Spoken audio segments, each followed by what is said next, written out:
Pamilyang bumabaybay sa Mapalad Road, Nueva Ecija. Kalunos-lunos ang sinapit matapos bumangga sa kasalubong na motor.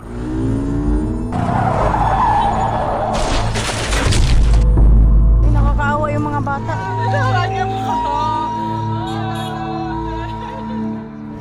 Makalipas ang 10 minuto, dumating ang ambulansya ng barangay.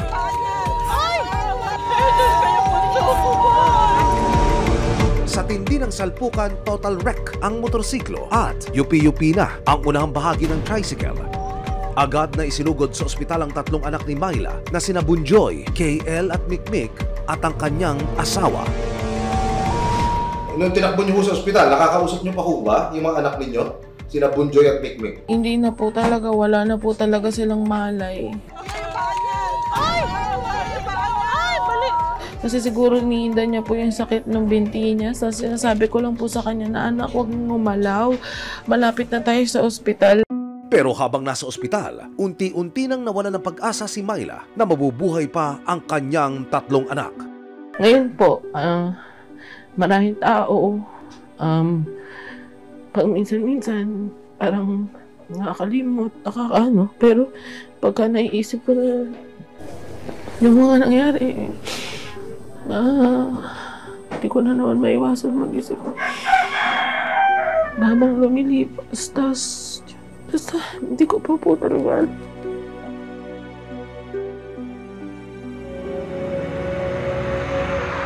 3 araw matapos ang insidente, nahanap ng resibo ang lalaking unang rumisponde at tumulong sa mga biktima. Ipinakita niya ang yupi-yuping motor at tricycle na nagsalpukan. Ito po yung motor na sinakyan nung 3 namatay, ma'am. Tapos yung tatay na driver ng motor.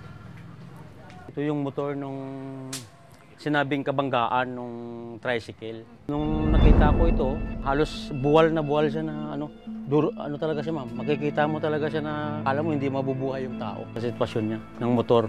Ayon sa barangay tanod na si Edgar, buhay pa raw nang itinakbo nila sa ospital ang mga bata. May nakuha ako dito na isa na dagan-dagan pa nung kuya.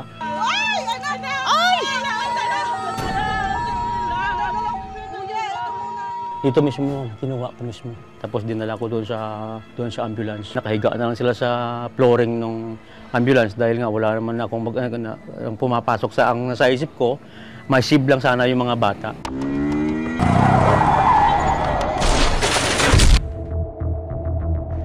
Ayon naman sa isang residenteng nakatira sa gilid ng Mapalad Road, nasaksihan niya ang aksidenteng nangyari sa pamilya ni Myla. May dumaan sa akin na malaking sasakyan. Umikot akong ganon, pag-ikot kong ganon, pok! Ika na kagad banda dito. Ang lakas ng impact ng pok. December 2017, nandiyan na po kami. Unang salta din po namin dyan, dito may aksidente din, luwa ang mata. Area po talaga to, itong road na to. Madalas po ang aksidente rito. Pero paniwala rin ni Angelito, tila may nanunundo raw sa Mapalad Road. Usap-usapan, may nangunguha sa area na to. Actually, bata pa ako, tong karsada talaga na to, madalas, nakukuhanan. Basta't magtatapos ang taon, nangunguhat ang karsada natin. May na-aksidente, ganun po, hindi pwedeng walang trahedya.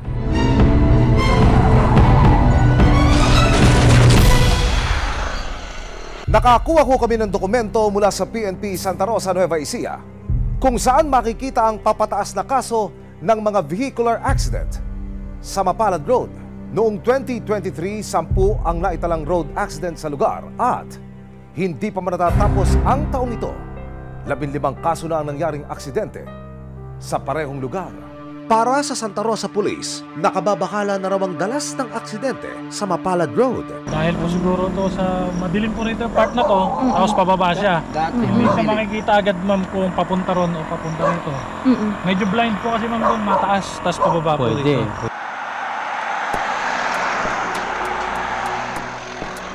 Sagot naman ng kapitan ng Barangay Mapalad. Kagaya nitong nangyari na to, yun po isa po naming dadagdagan yung CCTV dito sa aming barangay. Lalo na po dun sa madalas na pinangyayarihan ng aksidente. Itinurn over ng Barangay Mapalad sa police station ang motoristang nakabanggaan ng pamilya matapos itong gamutin sa ospital. Sa pag-iimbestiga, napag-alaman ng mga pulis na nakainom ang lalaki. Naharap siya sa patong-patong na kaso ng reckless imprudence resulting to damage to property, reckless imprudence resulting to physical injury at homicide. Galing po kasi ako ng trabaho. Ngayon po, medyo nagkaayaan po mag-inom. Pero hindi naman po yung lasingan na ano. Yung tricycle po na pasalubong ko, kinuha niya po yung lane ko. Ang ginawa ko naman po ngayon, umasog ako sa lane niya pero inabot pa rin po niya ako. Bago magtapos ang panayam, kinuha ng suspect ang pagkakataon na humingi ng tawad kay Myla. Sana nga po mapatawad po nila ako at hindi ko naman din po agustuhan yung nangyari. At humihingi po ako ng sorry. Sinubukan ng resibo na makapanayam ang lokal na pamahalaan ng Santa Rosa, Nueva Ecija. Pangako nila, makikipag-ugnayan sila sa panlalawigang pamahalaan ng Nueva Ecija para gawing mas ligtas ang Mapalad Road. Pagka kasi kalsada ni provincial road, kailangan ipagkikaalaman namin yan sa provincial. Baka mayroon silang mga project dyan, baiwasan natin yung duplication para hindi masayang yung pondo ng gobyerno. Palipasin lang muna namin itong bagyo kasi kahit na ipaalam namin ito, tingin ko hindi ka agad ma-actionan. Makipag-ugnayan kami rito sa Kapitolyo. Ang tanging hiling ngayon ni Myla, makalabas ng buhay ang kanyang asawa mula sa ospital. Gusto ko po kasi talaga siyang ilaban. Kasi hindi ko po kakayanin kung pati po siya mawawala. Hindi ko po alam kung ano nang gagawin ko kung kami lang magdalawa ng anak ko.